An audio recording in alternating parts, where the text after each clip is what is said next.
Coucou Océane. Coucou. Je suis contente de te retrouver. Moi aussi. Alors raconte-moi un petit peu ton activité d'éducation canine, elle a commencé quand? Alors j'ai commencé il y a un peu plus d'1 an maintenant. Et donc ça consiste à, donc je fais de l'éducation de base, je fais aussi les débuts donc avec un chiot, ce qui me touche beaucoup à cœur d'aider les personnes dès les débuts en fait pour mettre les bonnes choses en place. Je fais également de la rééducation avec des chiens adultes. Il y a également donc, les balades sociales qui sont très importantes et qui permettent de continuer le travail d'éducation également. Je fais aussi du mantrailing, qui est donc de la recherche de personnes. Ok.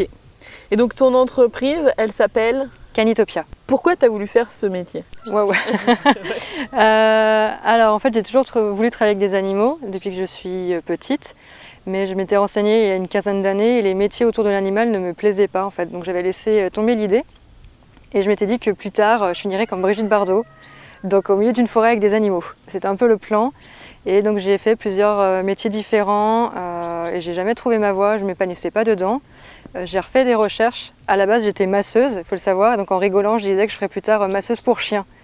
Et en tapant, j'ai vu que ça existait vraiment du coup. Et de là, j'ai vu aussi également comportementaliste canin.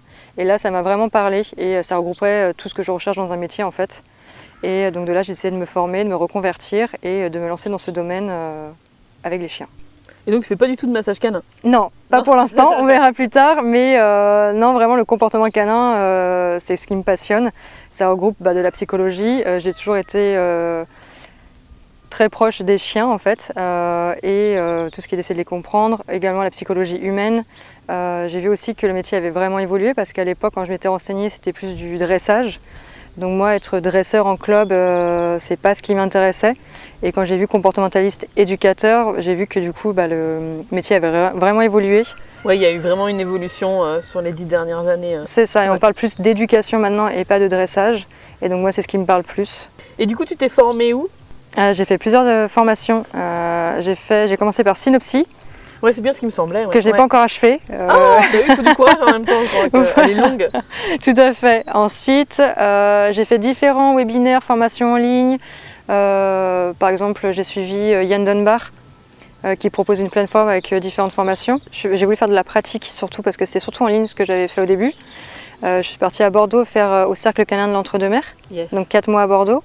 Là, on était vraiment sur terrain et je continue de me mettre à jour régulièrement et de suivre diverses formations de stages, auprès de toi également d'ailleurs, stages pratiques. Oui, de toute façon, c'est formation continue quoi. Tout à fait, exactement. Ouais. On a 2 formations, Synopsie et Cercle Canin Entre-deux-Mers, qui sont labellisées label MFEC. T'as bien choisi?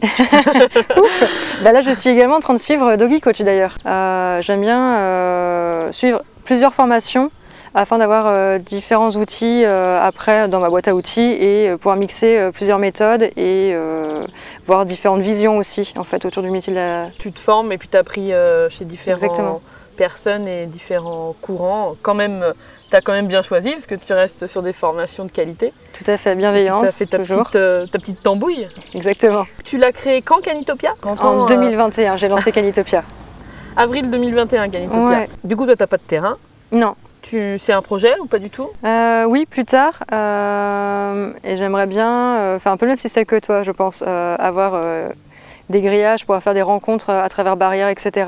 Mais là, pour l'instant, c'est pas prévu tout de suite. Mais ouais, j'ai en tête. Et après, j'aimerais bien faire un centre autour du bien-être animal. Je pense que tu seras une grande source d'inspiration. Donc, si je pouvais développer un peu ce que tu as fait dans ta région, mais par ici en Bretagne... c'est un peu ce que j'ai en tête, ouais. Au niveau de tes activités, donc beaucoup les chiots alors, enfin l'accueil du chiot pour bien débuter on va dire avec son chien. Tout à fait. Donc c'est plus les rendez-vous à domicile. Oui, alors au début en fait le bilan se passe à domicile mais après très vite on part à l'extérieur et on fait tout ce qui est social, familiarisation. Je leur apprends aussi du coup vraiment les bases, comment bien communiquer avec son chien. Ça aussi c'est un point très important. Je fais pas vraiment ce qui est dressage, il n'y a pas dans mes cours tout ce qui est assis, couché, pas bouger, hormis sur demande pour des cas spécifiques, je l'ai déjà eu. Mais sinon j'apprends vraiment plutôt à lire notre chien, à savoir communiquer avec lui, les besoins du chien. Enfin, plus ça va, plus on se rend compte que éducateur canin, on fait pas d'éducation sur le chien, et on est plus à éduquer l'humain. Exactement. À ce qu'ils connaissent vraiment le chien, quoi. Exactement, c'est tout à fait ça en fait, qu'ils apprennent à vivre avec une autre espèce qui n'est pas une espèce humaine et qui donc ne comprend pas les codes humains en fait.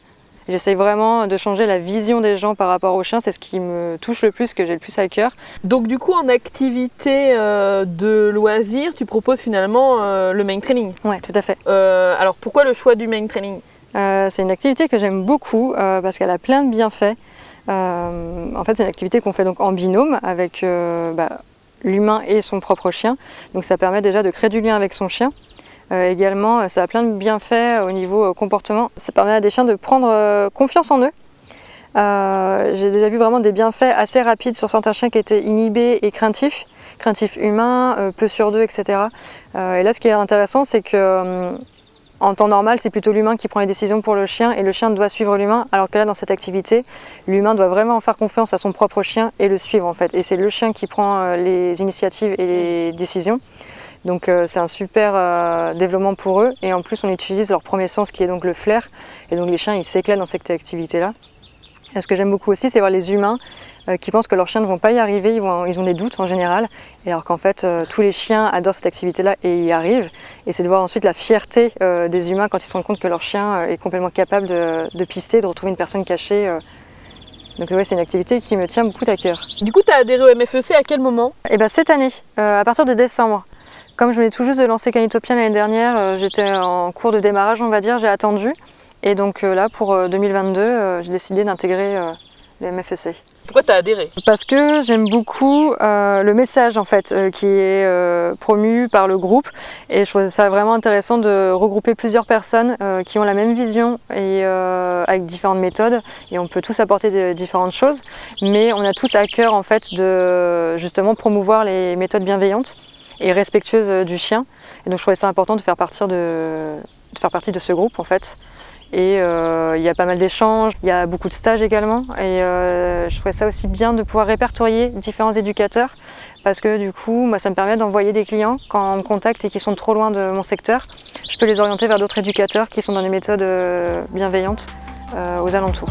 Je te remercie beaucoup d'avoir répondu à mes questions. Merci à toi. Et puis je te dis à bientôt. À bientôt.